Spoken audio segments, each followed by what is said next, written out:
सांगली शहरात जागेच्या वादातून भरदिवसा थरारक खून झाल्याची धक्कादायक घटना समोर आली आहे।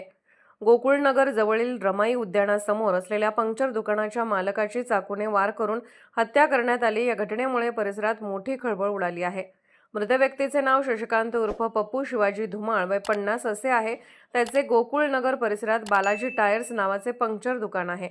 पोलिसांनी दिलेल्या माहितीनुसार आरोपी सचिन संतराम होळीकट्टी, जो पोलीस रेकॉर्डवरील गुन्हेगार असल्याचे सांगितले जाते, हा काही दिवसांपासून धुमाळ यांच्या जागेच्या व्यवहारासाठी दबाव टाकत होता। मात्र धुमाळ यांनी जागा विकण्यास स्पष्ट नकार दिल्याने दोघांमध्ये वाद निर्माण झाला होता। गुरुवारी दुपारी सुमारे 2च्या सुमारास धुमाळ हे दुकाना शेजारील शेडमध्ये जेवण करत असताना सचिन होळीकट्टी हा साथीदार संतोष ठोकळ यांच्यासह रिक्षातून तेथे आला।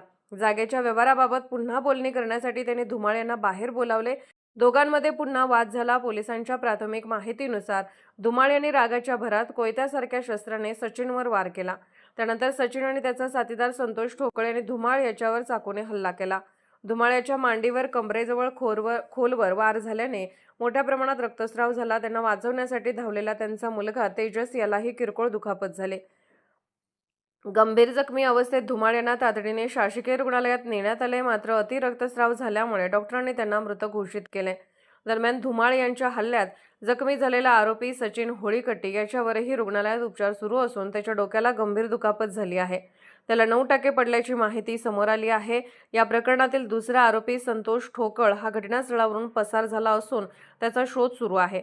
घटनेची माहिती मिळताच विश्रामबाग पोलिसांनी घटनास्थळी धाव घेतली। वरिष्ठ पोलीस अधिकारी आणि फॉरेन्सिक पथकाने घटनास्थळाची पाहणी करून रक्ताचे नमुने तसेच इतर पुरावे गोळा केले आहेत। या प्रकरणाचा पुढील तपास विश्रामबाग पोलीस करत आहेत। जागेच्या वादातून घडलेल्या या रक्तरंजित घटनेमुळे गोकुळनगर परिसरात भीतीचे वातावरण निर्माण झाले आहे। या प्रकरणातील फरार आरोपीला अटक करण्यासाठी पोलिसांची पथके रवाना झाली असून तपास वेगाने सुरू आहे।